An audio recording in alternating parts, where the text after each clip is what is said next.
The last thing that we need to do before we start progressive loading here is going to be to set up the powder cop die. And I'm going to put that die in station number 4. So let's drop that die in, and then we're going to need to feed a piece of brass to check our height and to adjust that. So the first thing we want to do is use an 1 1/8" wrench to just loosen the lock nut. And then work the lock nut all the way up here so that we can work the die body down to the correct position to adjust this. So for 9mm, we're going to start by pushing a rod all the way down to the bottom position so that the rod is low enough to contact the powder load.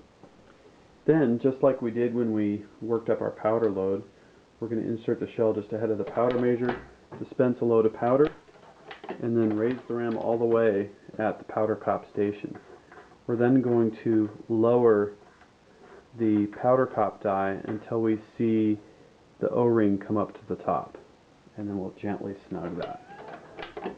Now let's take another round through the same process to make sure that we're good. And that is about what we want to see here, the white O-ring just come up to the top surface of the powder cop die.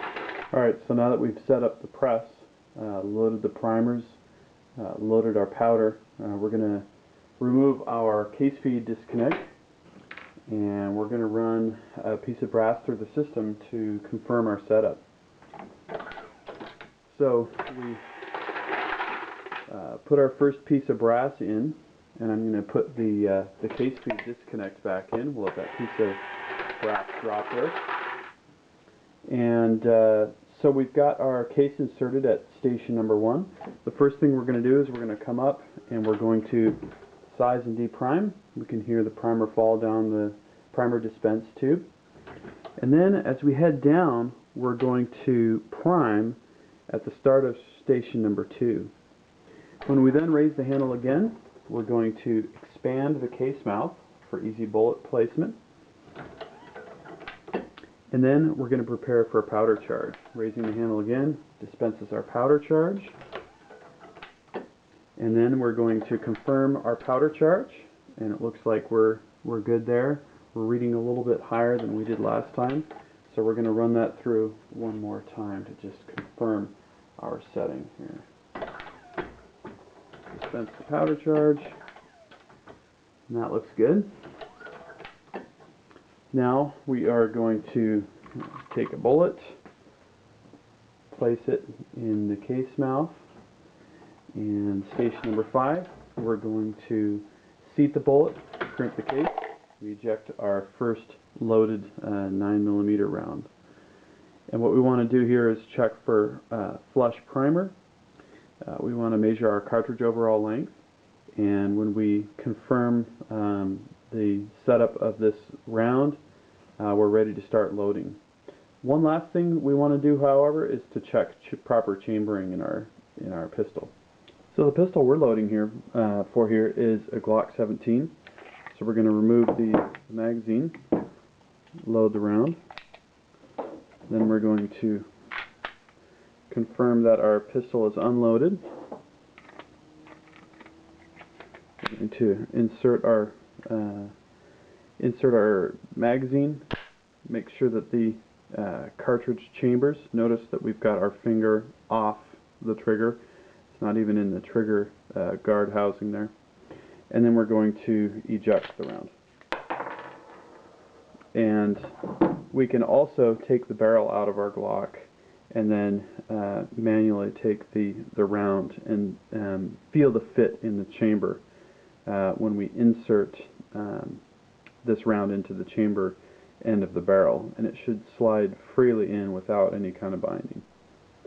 So we're just going to put our bullet tray in place here. We've got 124 grain round nose bullets that we're going to be loading 9 with here, and let's start to load.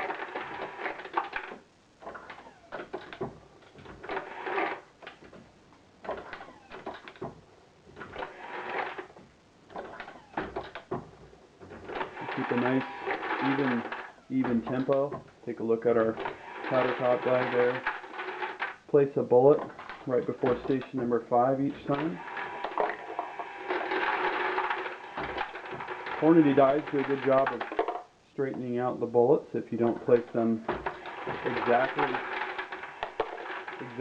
straight on the case mouth.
And there we have it.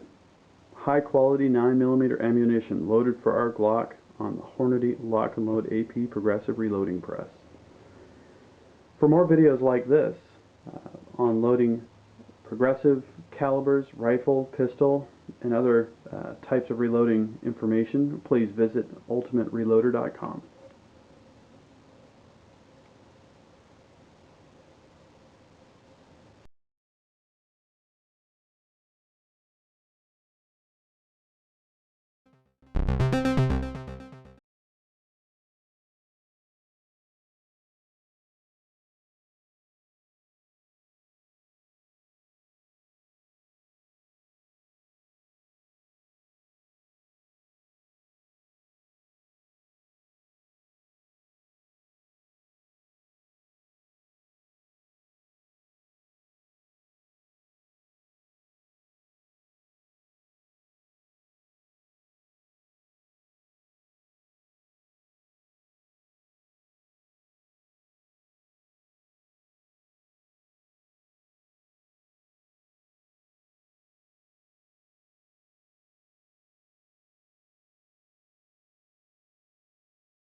For more information about the Ultimate Reloader ergonomic roller handle and the Ultimate Reloader bullet tray kit, please visit products at www.ultimatereloader.com.